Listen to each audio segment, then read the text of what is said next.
जो प्रदेश भर में राशन वितरण का कार्य,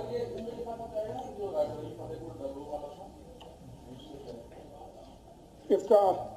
पैसे का इसमें उसमें अलग से देखना पड़ेगा। लगभग 1 करोड़ रुपया पर किलोमीटर से कम नहीं आता। एक गृह विभाग का प्रस्ताव अनुभाग 9 का है, जिसमें गुंडा एक्ट की धारा 1970 का ये लागू था, जिसमें 2015 में एक संशोधन हुआ था, जिसमें जो हमारी कमिश्नरेट बनाई गई थी उनको जिलाधिकारी वाले पावर एक्सरसाइज करने का अधिकार दिया गया था। उसमें आंशिक संशोधन है, उसमें DM, ADM, commissioner, joint commissioner और एडिशनल कमिश्नर को भी वही अधिकार प्रदत्त करने का निर्णय, डीएम, एडीएम, कमिश्नर,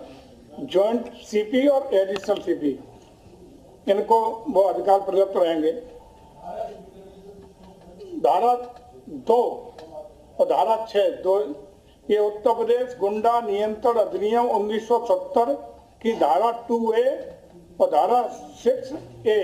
बंद।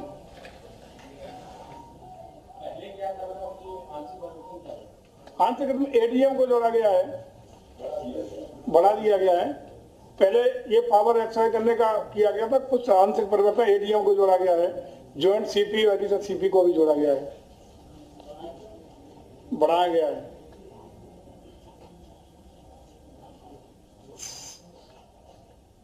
ये प्रदेश में जो राशन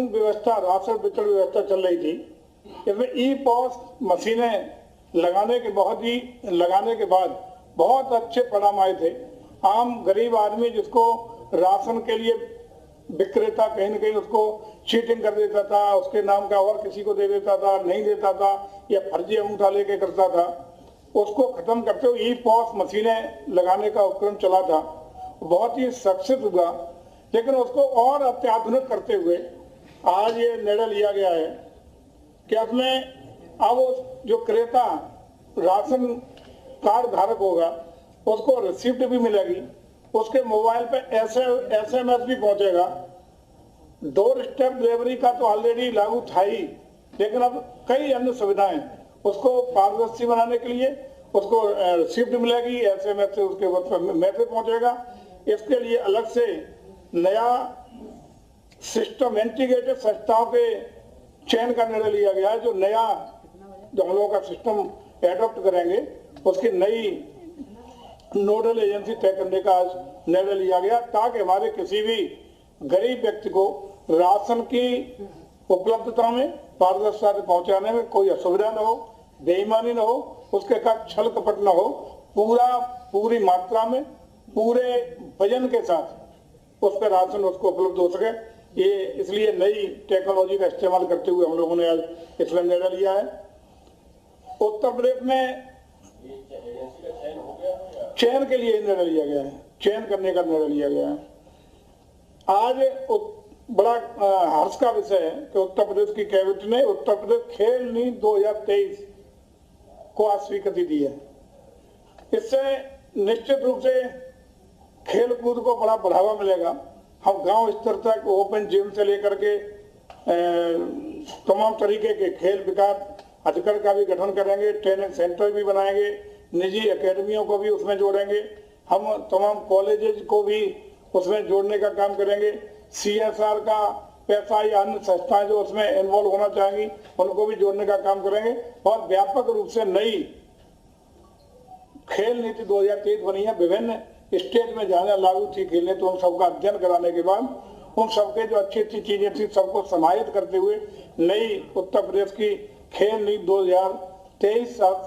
माननीय मंत्रिपरिषद ने स्वीकृत करने का काम किया। इसी प्रकार से खेलो इंडिया यूनिवर्सिटी गेम्स 2022 इसका भी आयोजन उत्तर प्रदेश में कराने का निर्णय लिया गया और ये विभिन्न कमेटियां इसके लिए गठित जो हैं पूर्व से उनको एक्टिवेट करने का निर्णय लिया गया। अयोध्या में ही पंचकोसी परिक्रमा मार्ग, 14 कोसी परिक्रमा मार्ग, 84 कोसी परिक्रमा मार्ग 84 कोसी परिक्रमा मार्ग पर स्थित कुंडों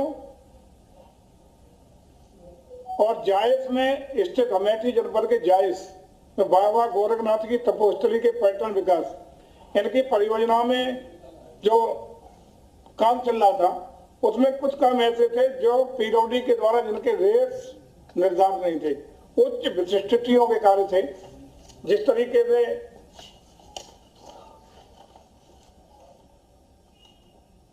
अलग अलग बता दें आपको, पंचकोसी परिक्रमा मार्ग में सुग्रीव का किला, असरफी भवन, देवकली छोटी, नागेश्वर धाम मंदिर, स्वयंबेश्वर नाथ मंदिर, दंत धवन कुंड, मुंडा शिवालय, प्रहलाद कुंड, जानकी महल, मौनी बाबा आश्रम, कौशल्या घाट, विद्या देवी कुंड, सीता कुंड, दशरथ कुंड, ऐसे तमाम अन्य स्थलों को जोड़ते हुए जो अलग अलग भवन हैं, इनमें फ्लोरिंग का काम, टॉयलेट्स, विश्राम घाट, चार दीवारी, गेट, साइनेज, स्तंभ, हॉर्टिकल्चर, विद्युतीकरण आज अन्य विशिष्ट प्रकार के कार्य हैं, इनको करने का जो जिसके रेट पीडब्ल्यूडी से निर्धारित नहीं थे उनके लिए मंत्रिमंडल ने स्वीकृति देने का काम किया है।